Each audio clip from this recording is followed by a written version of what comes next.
pendant 60 ans, ces patrons qui sont succédés ont voulu la mort de la CGT PSA Poissy.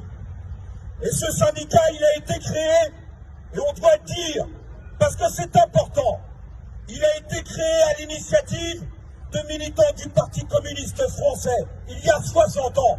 S'ils n'avaient pas été là, il n'y avait pas de CGT dans cette usine. Voilà, ça c'est dit. Et puis, pendant 60 ans, la direction de cette usine a voulu crever ce syndicat. Elle n'y est jamais arrivée. Jamais arrivée. Farid, je vais prendre Farid comme exemple parce que c'est le secrétaire, mais il est représentatif du syndicat, il m'en voudra pas. 2 tentatives de licenciement, des dizaines et des dizaines de journées de mise à pied, des heures de garde à vue au commissariat de police de Conflans-Sainte-Honorine, une condamnation à 1 mois de prison avec sursis. Et c'est ça que ce carteron de bureaucrates de la Fédération à Montreuil, ils veulent exclure de la CGT. C'est ce genre de militants qui veulent exclure. Alors oui, on ne laissera pas faire. Et on ne sait pas laisser faire et on se laissera pas faire. Alors vous savez, on va rendre coup pour coup. Et on baissera jamais la tête. On baissera jamais les bras. Alors pourquoi ce carteron de bureaucrates à Montreuil là, ils veulent exclure le syndicat CGT PSA. Eh bien, ils veulent reprendre la main sur les syndicats. Ils veulent reprendre le contrôle sur les groupes de syndicats. Ce n'est pas qu'une affaire de PSA Poissy contre ces bureaucrates de la Fédération.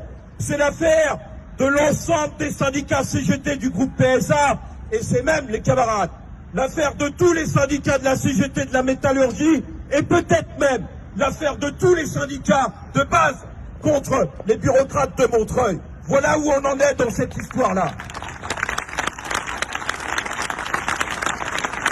Ils veulent reprendre la main parce que nous sommes des syndicats un peu trop indépendants, pas assez obéissants sur les ordres et les oukases de Montreuil. Parce que on fonctionne sur 2 piliers, 2 idées essentielles, 2 principes essentiels qu'on ne laissera jamais tomber. Le premier principe, c'est que nous sommes des syndicats de combat. C'est que l'ennemi, l'adversaire, c'est le patronat, c'est personne d'autre.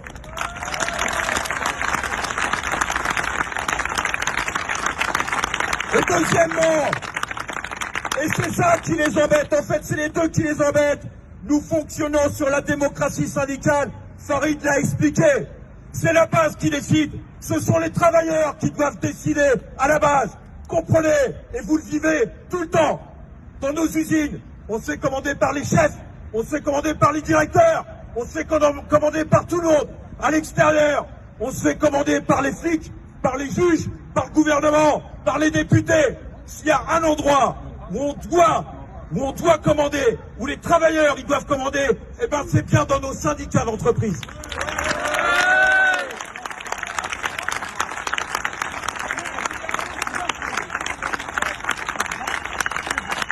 Alors c'est ça qui est attaqué aujourd'hui, c'est pas autre chose, c'est ça qui est attaqué aujourd'hui. Alors Farid a fait un petit peu l'histoire, je vais juste la compléter. Vous savez, la fédération est venue, il y a maintenant un an et demi, dans nos locaux, dans le local syndical, pour nous dire, Farid, faut que tu fasses un congrès exceptionnel, un congrès extraordinaire, parce qu'il y a des désaccords dans le syndicat. Ok, pas de problème. On l'a fait, ce congrès, le 14 novembre dernier, 193 syndiqués réunis un dimanche matin, parce qu'on travaille en 3-8 là-dedans, la nuit et le samedi matin. 193 syndiqués qui ont tenu à venir pour écouter justement les désaccords. Et est-ce que les contestataires ils sont venus? Que dalle. Est-ce que la fédération est venue? Que dalle. C'est-à-dire, ils ont peur des syndiqués, ils ont peur de parler devant eux.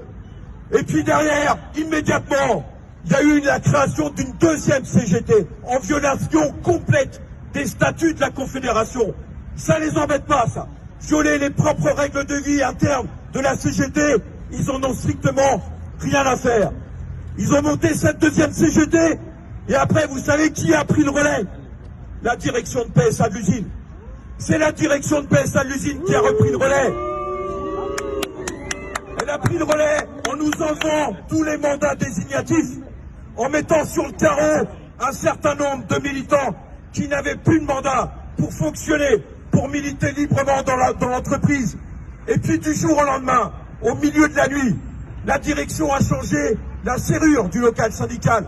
On s'est retrouvé dehors du local, mais pas dehors de l'usine. Et je vous garantis, vous n'êtes pas dans l'usine, mais je vous garantis pour se réunir toutes les semaines, parce qu'on continue à se réunir toutes les semaines, on lâche pas le morceau. Eh bien on déjoue la direction, on déjoue ces petits pièges, on se réunit dans les salles, les unes des autres, ils nous les ferment à clé, on en trouve d'autres, parce qu'on ne lâchera jamais l'affaire.